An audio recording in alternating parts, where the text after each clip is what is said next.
Welcome to the Celebration of You. I'm your host, Holly Dowling. I'm thrilled to share with you incredible people from all over the world who are living and leading extraordinary lives. From overcoming immense adversity to discovering the secret sauce to leading with courage and grace. Their stories are going to bring you hope and inspiration. Now let the stories begin.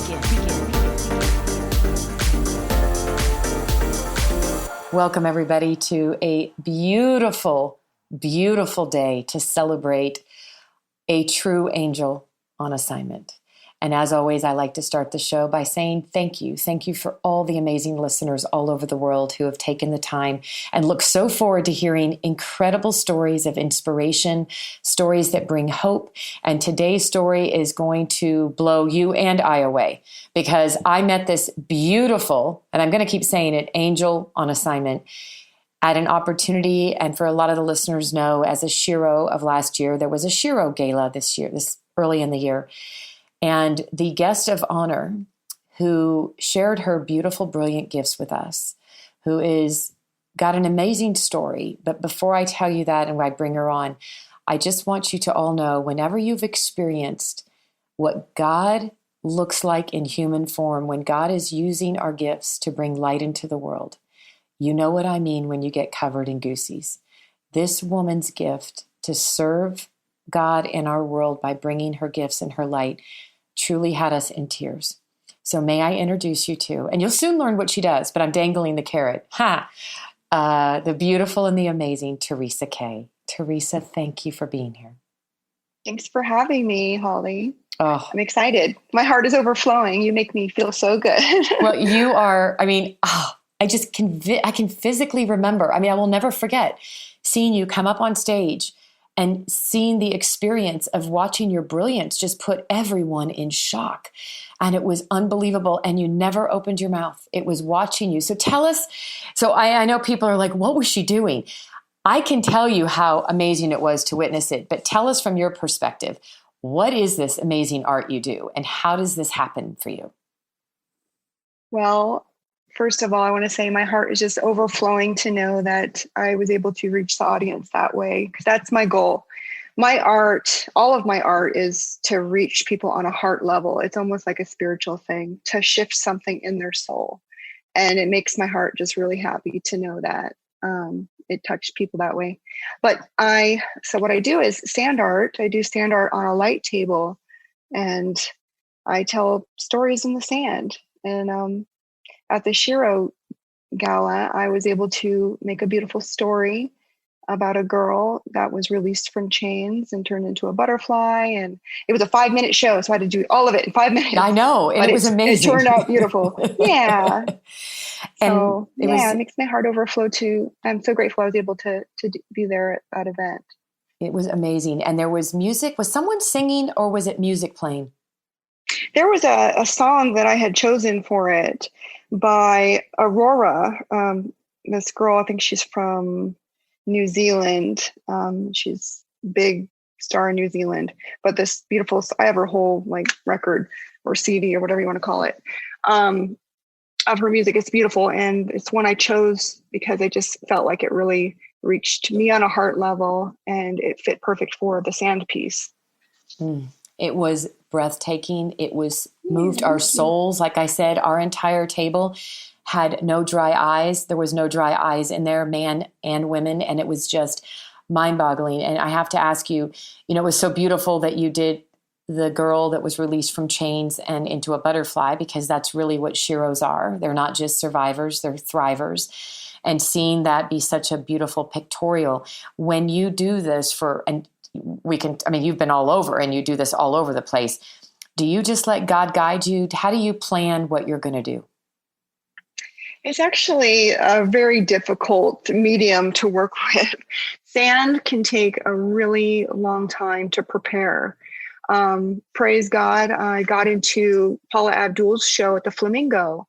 And I do 2 3-minute sets on stage while Paula Abdul does quick changes.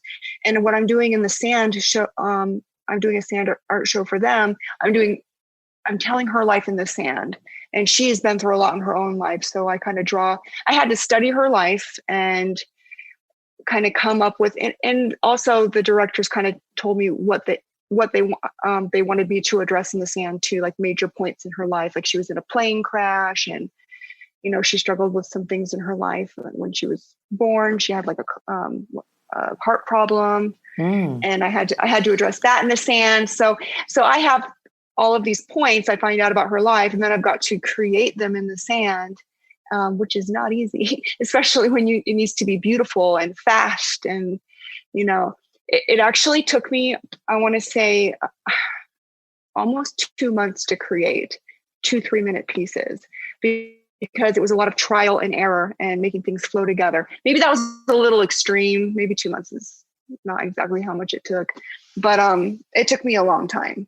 And when I do get booked for a sand show, it usually takes me a good amount of time to create the piece, to make it flow together, and all of that. But it's an amazing medium. I have the light and the sand. It took me forever to figure out the right type of sand, and then it gets staticky on the light table, so I had to figure that problem out. But who knew? Yeah, right? Who knew? Yeah. Oh, yeah. But to witness it, it's like seeing divine light and angels just come through. Like, I've never experienced anything like it. And, it's fascinating because I know that I want to take us to, the story behind the story, because I'd love to know, when did this beautiful gift become bestowed on you and your life's journey of getting there? So would you take us back to, because I don't really know a lot, I know a little, but take us back to your early childhood, right? Like, because tell us about some pivotal moments for you. And really, I know at the end of the day, you've really, that God has protected you and held you through your years, but this is a beautiful gift you've been given, but it didn't start like that, right? As a little girl? No. I know that God has always been there, and God is my number one. And I wouldn't change my life for anything, because it's made me into who I am now. And to have this heart to want to share love to the world and help people with humility. So I grew up in 36 foster placements from age 3 to 16. I was taken away from my mom when I was 3 and put in a foster home. And she is still, to this day, she's not a healthy person. And, I'm grateful I didn't grow up with her, because she's not a healthy person. But it was kind of a rough upbringing to have to move around so many foster homes. Wow. There was one home I lived in for 2.5 years when I was ages like 6 to 8. And those are the years when you really remember things, and the nerves in your brain connect. It connects with you with love and family and protection and trust. And I connected with this one family. It was the Titus family, and they were my mom and dad. I loved them more than my own mother, because I didn't live with her long and I was too young to remember a whole lot. And when I moved from that family, it hurt a lot. It hurt really bad. And I'd call them every day, when can I come home, Mom and Dad? And I didn't get to. And it was really heartbreaking. And it was like someone dying that you love, so I never got to see them again. Really? And from then on, I moved from home to home to home. And I used to say, no one ever loved me. That's a total lie. I had to, that's the enemy. I have to change that around and say, a lot of people loved me. The thing was, I wasn't able to connect with them very long before I would move on. So I didn't get a chance to build a relationship with them. So 36 homes from age 3 to 16 was a lot. Oh. And in one of my last foster homes that I lived in, I was in a car accident, and I grew up in Alaska. I didn't know that. You were in 36 foster homes in Alaska? In Alaska, yep. I was in the foster care system in Alaska. And luckily, they were all good homes. Good. My brother and my sister, didn't have the greatest homes. I got lucky, I guess. I don't know. I had good homes. Even though I didn't live with them long, I didn't get to connect. And so to this day, I never connected with any of them. So in this 36th placement that I had been in, it wasn't my 36th. It was almost to the last one. One of my last foster homes I was in this car accident. We got hit by 2 trucks, and first truck hit us. We went spinning on the ice. I flew out the back windshield. My foster mom was hanging onto my foot, luckily, because I would have flown out onto the ice. And then we were hit by another truck, and I flew back into the car, and I was in a coma, and I suffered a traumatic brain injury from that, and also I had a splenectomy. My spleen burst, so I had that removed. I spent 2 months in the hospital. I guess it wasn't that long. My coma was only 3 days, but still, I was in a coma. I don't want to downplay it. Sometimes I think, oh, it was only 3 days. No, I'm still, my mouth is just dropped. I'm just listening to you going, and you have such peace in your voice. Do you know there was an angel watching out for you and your foster mother at the time? That's like a miracle that you're alive. I mean, a miracle. Thank you. Absolutely. It was totally God that kept me alive. And so I have all these little details that goes probably too much to share. I'm just kind of hitting all the big points. After I got out of the hospital, I moved around to many foster homes again with a head injury. I was age 15 in that car accident, and going through hormones and teenage stuff. And then with this head injury, I had a lot of anger problems, and I lived in a couple shelters, a mental hospital. And then all of a sudden the state decided to send me back to my mom for the first time in 14 years. Seriously? And, yeah. Literally? And she's not a healthy person. They took me away again 2 months later and put me in my 36th foster home, and I ran away. And I was on the run from the state of Alaska. I used to always say I was living out of a trash bag, because that's all my stuff was in a trash bag. But, that was at that time, my mother decided to marry me away to a man that was 16 years older than me. He was 15 years older than me. I was age 16 at this point. So what do you mean marry you away? She basically made you go. Sorry. No. In Alaska, you can get married with parents' consent at age 14. I didn't know that. Wow. Yeah. So here I am with a head injury that would take at least 3 years to heal. And this was a few months after my coma. And my mother, I wasn't able to make the right decisions. And this man that I had met, I didn't want to marry him. And she signed papers to have me married to him. And he took me to LA from Alaska. He was from LA. And he was supposedly a movie producer. He produced one movie while we were together, but he was a professional con artist. And I didn't realize that. And when I got out of state's custody, I got a lump sum of money of $14,000. And that is the dividend. Every year, people in Alaska, everyone gets a dividend. I think it's from like the oil spill or something. Each child gets a dividend too. People actually will get extra children in Alaska because you get a dividend check for them every year. My dividends got saved up by the state because I was in foster care. So when I got out of state's custody, after my mother married me to this guy, it made me not in state's custody anymore. So I got this big lump sum of money. He took that money.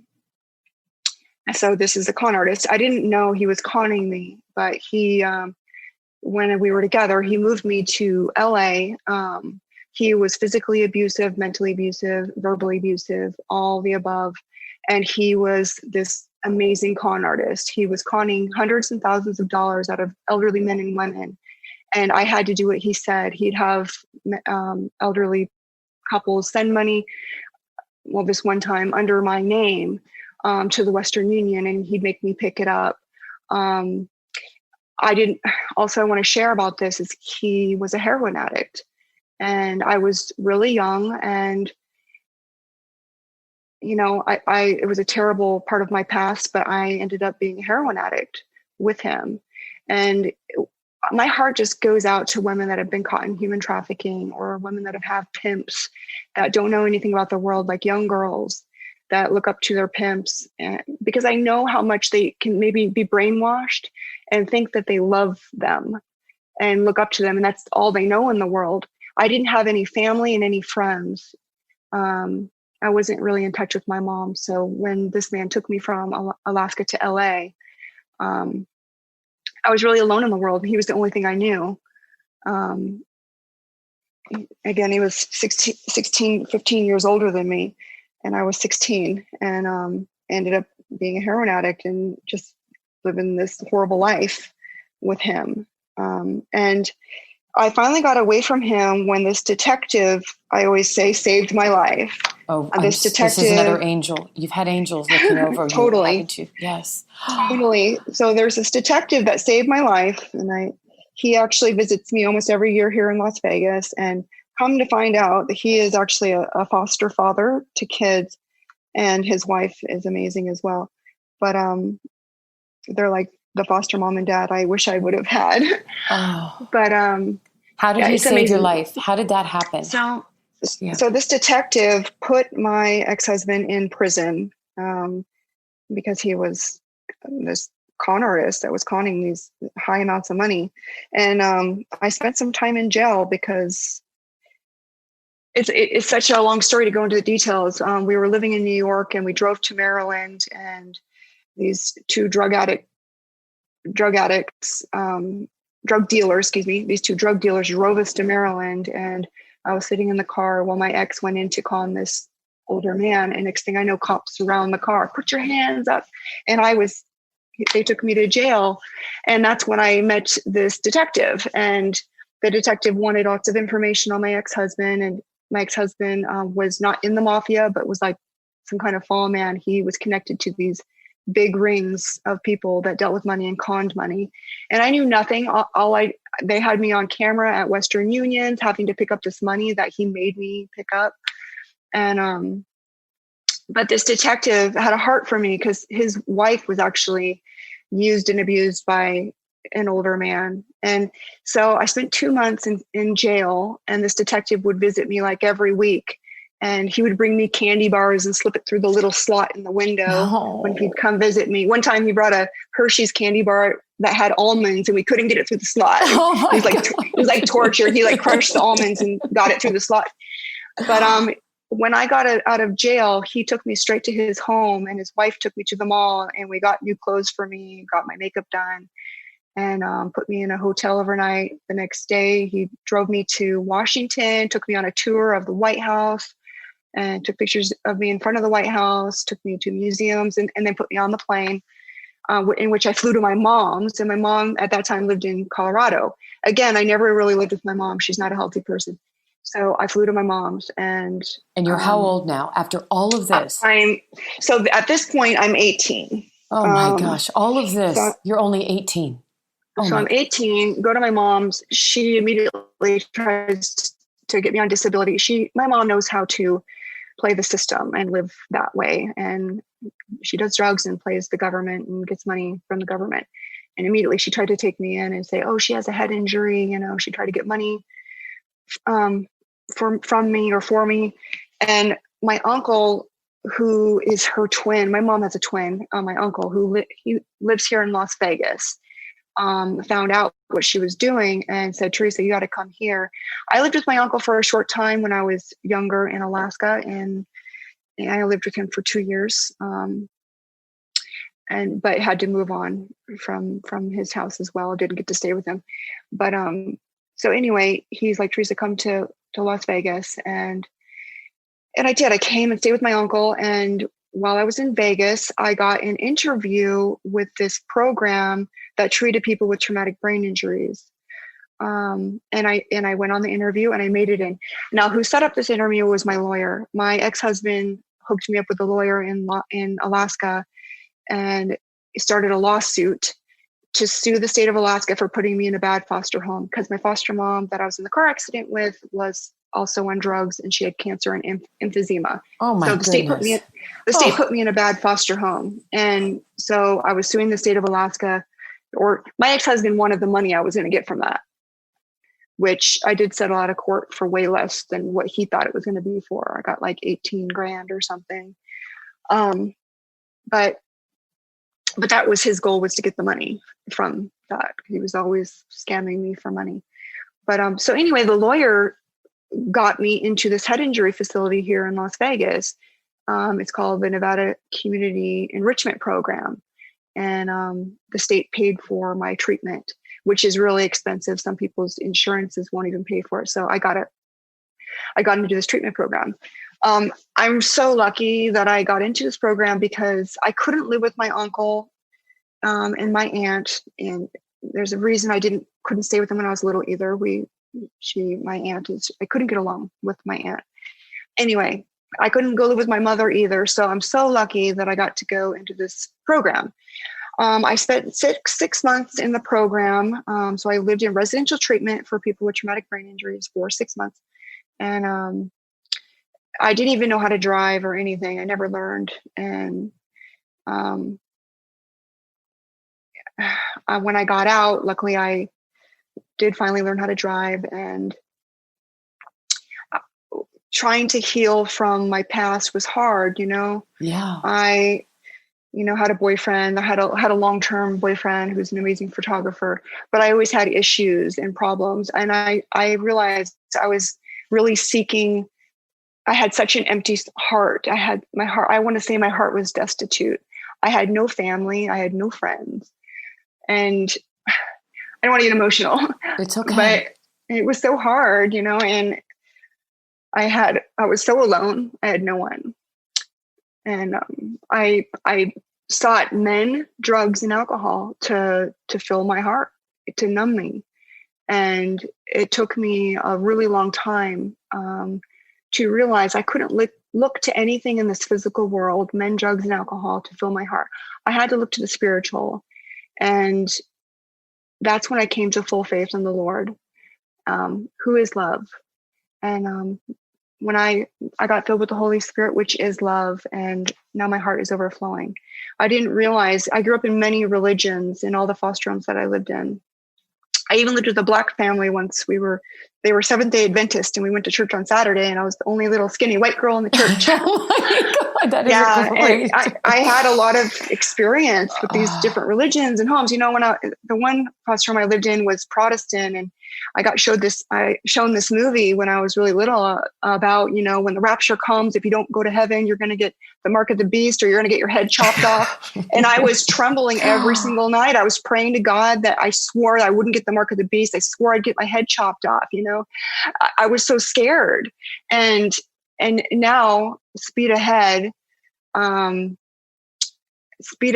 to like age 33. I'm still having problems in my life. My heart's so empty. I turned into alcoholism. I stay away from drugs. I got clean off of drugs, but praise the God. alcohol, look at where you've come. Yeah. I mean, let's focus on this beautiful human being you are, and you're a walking testimony. You're alive, Teresa. Mm-hmm. Yeah. You're alive. Yeah.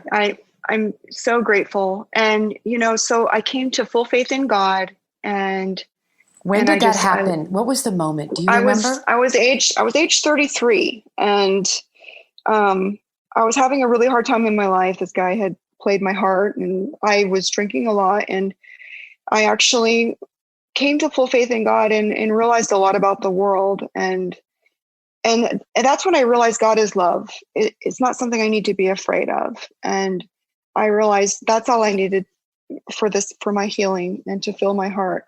And I also learned that not only should we pray, because that's the gift God's given us, but we should listen back for what God is telling us. And that we have all these senses that we really need to pay attention to, because God is talking to us all the time.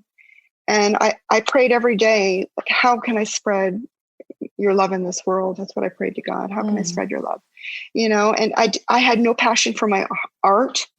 My art was just, I was so in such a dark place. I couldn't do my art. A girlfriend I knew, she actually was pregnant, and she went to have her baby early in the hospital. And my friend got diagnosed with cancer as she gave birth early to her daughter, who only lived 17 days. Her daughter Lola passed away. And my friend was immediately put on cancer treatments, and she was posting little owls on Facebook while she was doing cancer treatments in the hospital. She posted little owls to represent her daughter Lola that passed away. And I was like, oh my gosh, I'm going to totally draw her an owl. And at this time, my my medium of choice was charcoal. The way I love to draw with charcoal is I love to shade the whole paper black, and I use erasers to erase where the light hits. Oh my God. So After watching your that's talent in person, yeah. I can't even imagine you like what this looks like. You just gave me Thank you. goosies. Oh my So goodness. I started doing this owl for her, and I drew the face, and I fell even into a deeper depression, and I stopped drawing the owl. And I want to share with you, this owl drawing sat on my easel for 3 years, and I looked at it every day, and it stressed me out. And I just couldn't finish it. And this is at the time I came to full faith in God. Actually, I was praying to God, how can I spread your love in this world? And I started listening to what God was telling me. And it's amazing. There's this show called Sid Roth's It's Supernatural. It's on YouTube and other places. I'm following his show on Facebook. And one time, in my news feed on Facebook, one of his shows popped up. And on his show, he interviews guest speakers in front of an audience. And on this episode, he was interviewing a woman named Teresa Dedman, who's an artist. And I'm like, oh, her name's Teresa too. My name's Teresa. I'm like, I'll watch this episode. And she went on to share, when we are connected to God, the ultimate creator of the universe, anything we create can be spreading God's love. When you're connected to Jesus, when you're connected to, the blood of Jesus, the DNA, to the ultimate creator of the universe. And while I'm watching this on my phone, I have this face of this owl on my easel, like right behind me. And I look up at this drawing and I'm like, oh my gosh, this is why I need to finish this owl. So Teresa Dedman on the show said, I'm going to do a painting here on the show. And she said, this drawing is going to be for someone out there in the audience or out there watching this video. And so at the end of the show, she was going to have this drawing done on this painting. So I'm watching the show and I'm like blown away. I'm like, this is what I needed to hear. I lost my passion for my art. I needed to know how to spread love in this world. And this is like amazing. And at the end of the show, she had drawn a blonde girl with an angel wing over her head and then smoking gun. She said, it's for someone out there with head trauma. No. And I was in tears. It just blew me away. And I was like, this is for me. This is amazing. And I contacted Teresa Dedman on Facebook. I contacted her on Facebook and I shared my story and I finished the owl drawing and I gave it to the girl that lost a child. And I had my passion and I knew what my art was meant for. God showed me my path in the arts, and that message was so for me. When I was in the head injury program in Las Vegas, I learned a lot about the brain, and I learned that art works the brain in different ways. And it gave me the passion for art therapy. I'm like, that's what I want to do with my life. I want to be an art therapist. So when I got out of the program, I started going to school, and I found out that there was no art therapy program in Nevada to take. But I did find out I could get a bachelor's in psychology and put an art portfolio together, then submit that to maybe Loyola in LA, or because they have a great art therapy program in Los Angeles, or there's another great art therapy program in Oregon. So I was going to school to get my bachelor's in psychology so I could eventually go do this program. And I got my associates and was working on my bachelor's. And that's when I fell into this depression from my head injury. And I stopped doing my art. And during this time is when this woman I knew lost her child and was posting the little owls on Facebook. And so I started drawing this owl for her. And that's, I dropped out of school from depression and my head injury. And and in the end, God showed me what kind of art therapy I'm meant for. And It's just amazing that I use my art to reach people on this heart level. And now it's amazing. I got into Paula Abdul's show. Yes. I use my art for his glory, which means I use my art to spread love and to reach people on a heart level. And what's amazing is I'm doing art with women in sober living. And I make these little meditation pillows for soaking in love, which means meditating in love, in God's presence, because this world, we just live in fear and just these negative energies. We need to soak in love in God's presence. And so I make these little flaxseed pillows. But so that's my art. All of my art is to spread God's love and to be on the, to to do my sand art at the Biyashiro event was just amazing, because that's what's on my heart, is to reach people on that heart level, and to change people on that heart level. If that's spreading God's love to me, is when you can spread love and healing, It is. So that's my little art story. I'm speechless right now. I mean, I'm literally sitting here smiling with my mouth wide open, and I was covered in praise bumps, goosebumps, praise bumps when you said Teresa painted, when you were watching that show. That's when people wonder if you trust and you pray and get out of your way and you let God and let go and let God. You were guided right to that show, and then to see her as the guest, and then she did that painting. I mean, I was getting emotional. It's like, I want to show you the drawing. It's a baby owl in the palm of a hand, and it's a really big charcoal drawing, and it's all done from erasing light from the darkness. You have to. Will you send that to me? It's such a beautiful drawing. Absolutely. I'll send it to you. Please send it to me. Send it to me, and I just need to. I am in awe right now. I'm in awe of how your beautiful soul. It is, happy. But it's your beautiful soul. I love sharing my story. It's so beautiful. And you bring, Teresa, every human being, female, male, anybody needs to hear this, because there is not 1 ounce. I don't even know if you know this. There is so much love in your voice. There's so much peace. You have not 1 ounce of anger, resentment. You can talk about the hard times, and you can even talk about your mother, and even though she's not healthy, with no anger. It's so beautiful how God has just completely graced you. You are so full of love, light, and grace. It's unbelievable. I'm just in awe. Thank you. That makes my heart overflow. And that's all we could do in this world. Like, when you hear people say love is the answer, it truly is. That's what we were created. We were created from love to love. And when we use our craft, our talents for his glory, which means to spread love, God will open doors. And I'm a testimony of that.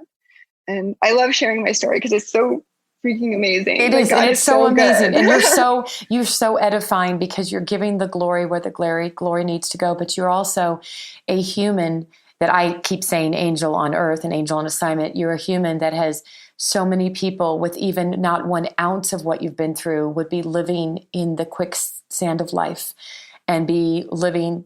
You've made choices, you never gave up, and you knew that there was a higher power, that God was along the way. Angels have kept you under their protection, and the Holy Spirit and God have had you this whole time. It's amazing. And we have to celebrate, because it sounds like, from what you shared before we started the show, but you're in a great relationship. You have a wonderful man in your life, right? So you're experiencing that, healthy and good and loving, right? It's incredible.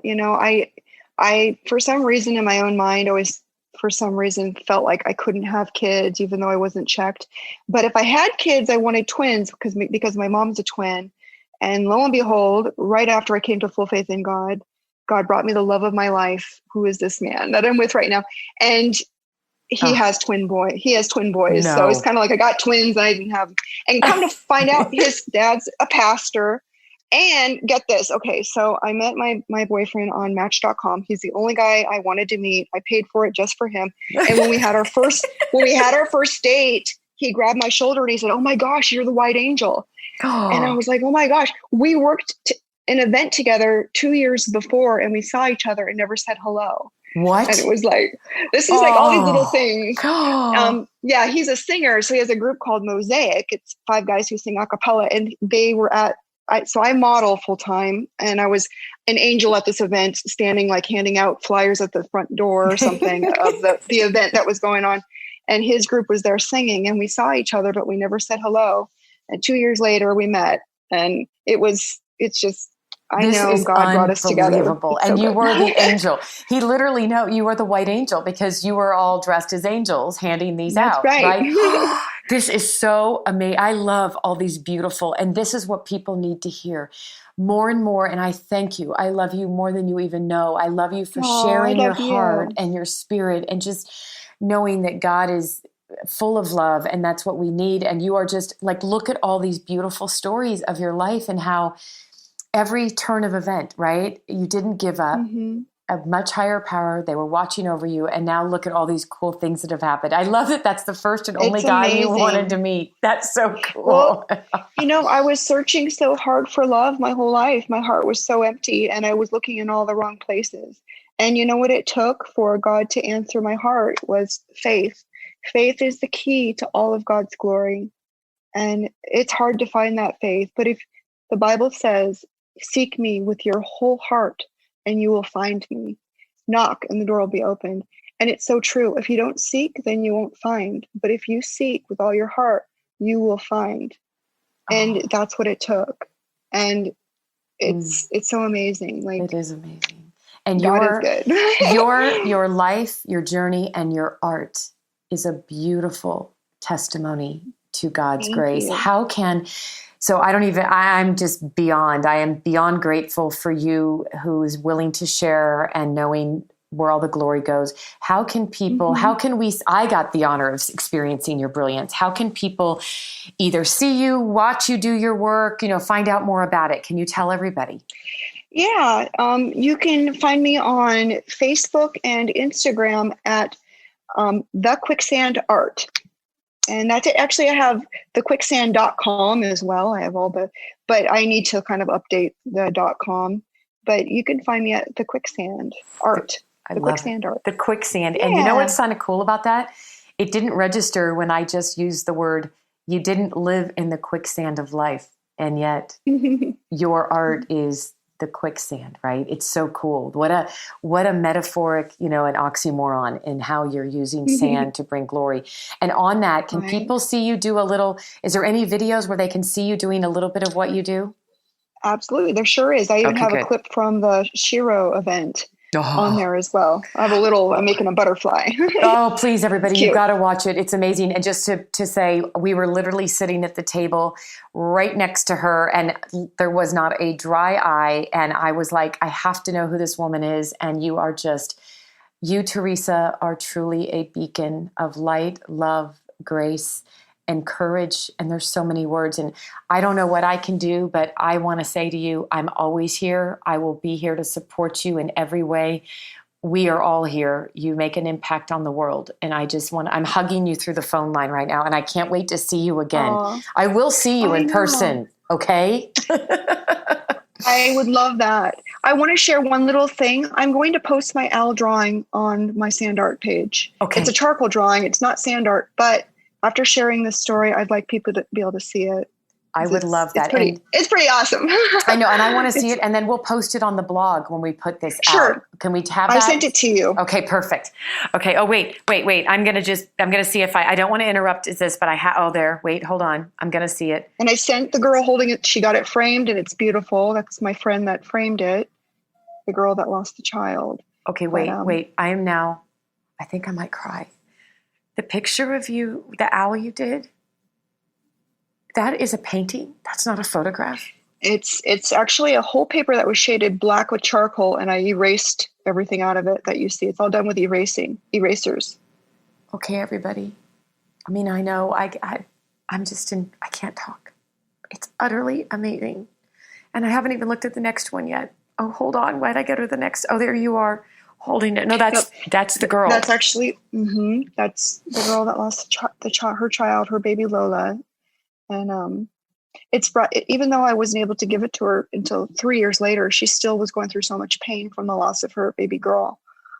And it filled her heart up and gave her so much healing in her heart to have this picture. And she got this beautiful frame for it. And she sent me that picture of herself holding it. It is unbelievable. And I want everybody, when you see this, you're going to get emotional too. I mean, it is a disservice to our world, Teresa, for you to not be sharing God's gifts. It is truly unbelievable. You are an angel on assignment. Thank you. Thank you so much. You're an angel to me. I feel your love and light. Well, that's what we're here to do, right? There's nothing more. And it's about love. And we all have our stories and our journeys, but yours is truly one that's remarkable. And I love that when you said, I would love to share because it's my testimony. And most people don't use that word anymore. And it is a testimony to what God's done. Absolutely. And even in these times we're in, we need to just trust God.